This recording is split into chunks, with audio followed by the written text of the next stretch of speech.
ನಿಮಗೆ ಮಹಾಭಾರತದಲ್ಲಿ ಬರ್ಬರೀಕ ಎಂಬ ಯುವ ಯೋಧನ ಬಗ್ಗೆ ಗೊತ್ತಿದೆಯಾ? ಗೊತ್ತಿಲ್ಲ ಅಂದರೆ ಈ ವಿಡಿಯೋನ ಪೂರ್ತಿಯಾಗಿ ನೋಡಿ. ಹೌದು, ಮಹಾಭಾರತ ಯುದ್ಧ ಆರಂಭಕ್ಕೂ ಮೊದಲು ಒಬ್ಬ ಯುವ ಯೋಧ ತನ್ನ ಬಿಲ್ಲು ಬಾಣಗಳೊಂದಿಗೆ ಕುರುಕ್ಷೇತ್ರಕ್ಕೆ ಬರ್ತಾನೆ. ಅವನ ಹೆಸರು ಬರ್ಬರೀಕ. ಘಟೋತ್ಕೋಪವರ ಮಗ, ಭೀಮನ ಮೊಮ್ಮಗ. ಕೇವಲ ಬಾಲ ವಯಸ್ಸಾಗಿರುತ್ತೆ ಆದರೆ ಶೌರ್ಯದಲ್ಲಿ ಅವನು ಅಸಾಧ್ಯನಾಗಿರ್ತಾನೆ. ಅವನ ಬಳಿಯಲ್ಲಿ 3 ಮಾಯಾ ಬಾಣಗಳಿರ್ತವೆ. 1ನೇ ಬಾಣ ಎಲ್ಲ ಶತ್ರುಗಳ ಮೇಲೆ ಗುರುತು ಹಾಕುತ್ತದೆ.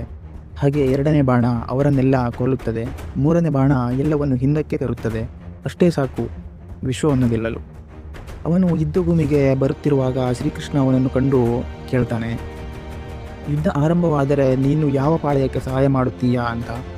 ಬರ್ಬರೀಕ ನಗುತ್ತಾ ಹೇಳ್ತಾನೆ, ದೌರ್ಬಲ್ಯ ಹೊಂದಿರುವವರ ಕಡೆ ನಿಲ್ಲುತ್ತೇನೆ ಅಂತ.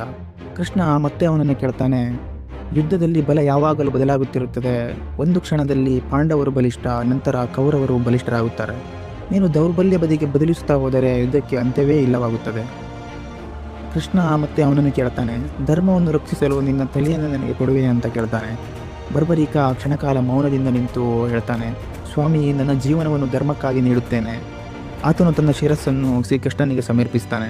ಕೃಷ್ಣ ಆಶೀರ್ವಾದದಿಂದ ಹೇಳ್ತಾನೆ, ನೀನೇ ಮಹಾಭಾರತ ಯುದ್ಧದ ನಿಜವಾದ ವೀರ. ಅವನ ತಲೆಯನ್ನು ಒಂದು ಪರ್ವತದ ಮೇಲೆ ಇಟ್ಟು ಎಲ್ಲ 18 ದಿನಗಳ ಯುದ್ಧವನ್ನು ಸಾಕ್ಷಿಯಾಗಿ ನೋಡಲು ಅವಕಾಶ ನೀಡ್ತಾನೆ. ಯುದ್ಧದ ಅಂತ್ಯದಲ್ಲಿ ಅರ್ಜುನ ವಿಜಯ ಪಡೆದ ನಂತರ ಯಾರು ಗೆಲುವಿಗೆ ಕಾರಣ ಎಂದು ಕೇಳಿದಾಗ ಎಲ್ಲರೂ ತಾವು ಅಂತ ಹೇಳ್ತಾರೆ. ಆಗ ಬರ್ಬರೀಕನ ತಲೆ ಮಾತನಾಡುತ್ತೆ, ನಾನು ನೋಡಿದ್ದು ಯುದ್ಧವನ್ನು ಗೆದ್ದಿದ್ದು ಕೃಷ್ಣನ ತಂತ್ರ ಮತ್ತು ಧರ್ಮದ ಶಕ್ತಿ. ಯೋಧರು ಕೇವಲ ಸಾಧನಗಳಾಗಿರ್ತಾರೆ. ಆಗ ಬರ್ಬರೀಕನ ಮಾತನ್ನು ಕೇಳಿ ಎಲ್ಲರೂ ಮೌನವಾಗ್ತಾರೆ. ಈ ಕಥೆಯ ಸಂದೇಶವೇನೆಂದರೆ, ವಾಸ್ತವ ವೀರ ಧರ್ಮಕ್ಕಾಗಿ ಪ್ರಾಣ ನೀಡುವವನು. ಪರಾಕ್ರಮಕ್ಕೂ ಮೇಲೆ ತ್ಯಾಗ. ವಿಜಯ ಅಹಂಕಾರದಲ್ಲಿಲ್ಲ, ಸತ್ಯದಲ್ಲಿ.